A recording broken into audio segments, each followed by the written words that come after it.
రెండు తెలుగు రాష్ట్రాలకు ఒక తీపి కబురని చెప్పుకోవచ్చు. రెండు తెలుగు రాష్ట్రాలపై వరుణుడు మరోసారి కరుణ చూపిస్తున్నాడు. ఒడిశాపై ఉన్న ఉపరితల ఆవర్తనం కాస్త ఇవాళ ఏపీ తెలంగాణ వైపు కదులుతోంది. తెలంగాణలో మొన్నటి నుండి వర్షాలు కురుస్తూనే ఉన్నాయి. మొన్న రాత్రి నుండి స్టార్ట్ అయిన వర్షం ఈ రోజు కూడా అలానే కంటిన్యూ అవుతుంది. హైదరాబాద్ లో స్పెషల్లీ ఇక తెలంగాణ అండ్ ఏపీ రెండు రాష్ట్రాల్లో కూడా ఇటు అలర్ట్స్ జారీ చేసింది ఐఎండీ. దీనికి తోడు బంగాళాఖాతంలో ఏర్పడిన అల్పపీడన ప్రభావంతో కూడా భారీగా మేఘాలు కమ్ముకోబోతున్నాయి. ముఖ్యంగా ఉత్తర మధ్య తెలంగాణతో పాటు ఉత్తరాంధ్రపై దీని ప్రభావం ఎక్కువగా ఉండబోతుంది. తెలంగాణలో ఇవాళ రాత్రి వరకు వర్షాలు ఇలానే కంటిన్యూ అవుతాయంటూ కూడా ఐఎండీ చెప్తోంది. ఉత్తర తెలంగాణ మధ్య తెలంగాణతో పాటు హైదరాబాద్ లో పలు చోట్ల జల్లులు మోస్తారు వర్షాలు కురుస్తాయి. ఒకటి రెండు చోట్ల మాత్రమే భారీ వర్షాలు పడే అవకాశం ఉందంటూ కూడా తెలుపుతోంది. రోజంతా ఆకాశం మేఘావృతంగా ఉండబోతోంది. గంటకు 30 నుండి 30 కిలోమీటర్ల వరకు గాలులు వీచే అవకాశం ఉన్నప్పటికీ కూడా గాలి వేగం తక్కువగానే ఉండటంతో ఈ వర్షాలు రైతులకు మేలు చేస్తాయని వాతావరణ నిపుణులు చెబుతున్నారు. ఈ అంశంపై మా ప్రతినిధి సుచిత లైవ్ లో అందిస్తారు. సుచిత, మొన్న నైట్ నుండి హైదరాబాద్ లో చూస్తున్నాము వర్షాలు కురుస్తూనే ఉన్నాయి. సో ఈ రోజు హైదరాబాద్ లో ఎలాంటి వర్షాలు కురుస్తాయంటున్నారు? అండ్ హైదరాబాద్ కు వర్ష అలర్ట్ ఎప్పటి వరకు ఉంది సుచిత?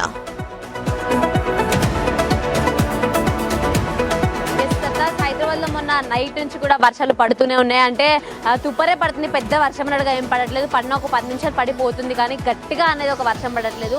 కాకపోతే కంటిన్యూస్ గా అయితే ఎక్కడ చోట హైదరాబాద్ వ్యాప్తంగా కూడా వర్షాలు పడుతున్నాయి. ఈ రోజు సాయంత్రం వరకు కూడా ఇదే రకమైన వాతావరణం కనిపించబోతుంది. చూసినాం కదా వెదర్ ఎంత బాగుందో. నిజంగా నాకైతే చల్లగా ఇలా గాలుస్తుంటే, అంటే బేసిక్గా ఒక 10 డేస్ నుంచి 15 డేస్ సరిగ్గా వర్షాలు లేవు, ఎండలు ముదిరిపోయి చాలా ఇబ్బందులు పడ్డాం. అసలు వర్షాకాలమైన అనే ఫీలింగ్ మనకే వచ్చింది. అట్లాంటిది మళ్ళీ నిన్న ఈరోజు కొంచెం వెదర్ కూల్ అయ్యి వర్షాలు పడుతుంటే చాలా బాగుంది వెదర్ అనిపిస్తుంది. అలాగే సర్తాజ్ నిజంగా ఈరోజు ఇదే రకమైన వెదర్ ఉండబోతుంది హైదరాబాద్ వ్యాప్తంగా. ఈరోజు రేపు కూడా ఇలాగే అక్కడక్కడ వర్షాలు కూడా పడబోతుందని చెప్పుకోవచ్చు. మేజర్గా ఆల్మోస్ట్ 30 నుంచి 40 కిలోమీటర్స్ వేగంతో అయితే ఈ గాలులు కూడా వీచే అవకాశం ఉందని కూడా చెప్తున్నారు. మేజర్గా ఈవినింగ్ టైమ్స్లో కూడా ఈ వర్షాలు ఎక్కువగా పడుతూ ఉంటాయి. అలాగే ఈసారి కూడా ఈవినింగ్ టైమ్స్లో ఎక్కువగా వర్షాలు పడుతుంది కాబట్టి ఐఎండీ నుంచి కూడా అలర్ట్స్ జారీ చేశారు ఆల్రెడీ. ఎక్కువగా ఏదైతే తెలిసిన రోడ్లోనే వెళ్ళని, లేకపోతే ఈ ఈవినింగ్ టైమ్స్లో పడే వర్షాలు. Right, yes, thank you Suchita. మొత్తానికి హైదరాబాద్ లో ఇందాక చెప్పినట్టు మొన్నటి నుండి వర్షాలు కురుస్తూనే ఉన్నాయి. సో ఒకటేసారి భారీగా వర్షం పడుతుంది, ఆ తర్వాత కేవలం చిరుజల్లులు మాత్రమే ఇక్కడైతే పడుతున్నాయి. సో ఇదే పూర్తిగా తెలంగాణ ఏపీలో కంటిన్యూ అవుతాయి అంటున్నారు. ఏపీలో ఒకసారి ఎగ్జాక్ట్ గా సిచ్యువేషన్ ని చూస్తే ఏపీలో కూడా వర్షాలు కంటిన్యూ అవుతాయి. కోస్తా ఆంధ్ర, ఉత్తరాంధ్రలో తేమ శాతం 80 నుండి 90 వరకు ఉండటంతో వర్షాలకు అనుకూల పరిస్థితులు ఉన్నాయి. ఉదయం నుంచి వర్షాలు కురుస్తూ ఉండగా సాయంత్రం తర్వాత వర్షాల జోరు మరింత పెరిగే అవకాశం ఉంది ఏపీలో. అర్ధరాత్రి వరకు ఇదే పరిస్థితి కొనసాగవచ్చు. అయితే రాయలసీమలో తేమ శాతం దాదాపు 50% మాత్రమే ఉండటంతో అక్కడ వర్షాలు తక్కువగానే ఉండే అవకాశం ఉందంటూ కూడా వాతావరణ శాఖ చెబుతోంది. మరోవైపు ఇవాళ బంగాళాఖాతంలో చేపల వేటకు అస్సలు వెళ్లవద్దని భారత వాతావరణ శాఖ హెచ్చరించింది.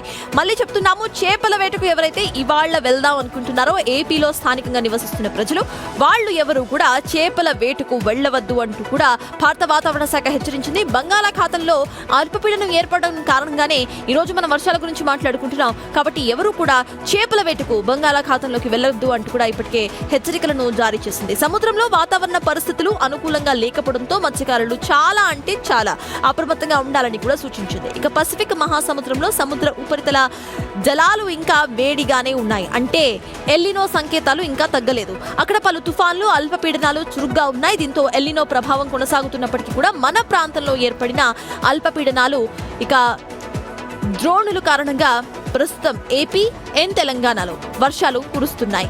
అయితే ఈ వర్షాల జోరు ఎక్కువ రోజులు కొనసాగే అవకాశం అయితే ఖచ్చితంగా లేదనే అంచనానే మనకి వినిపిస్తోంది.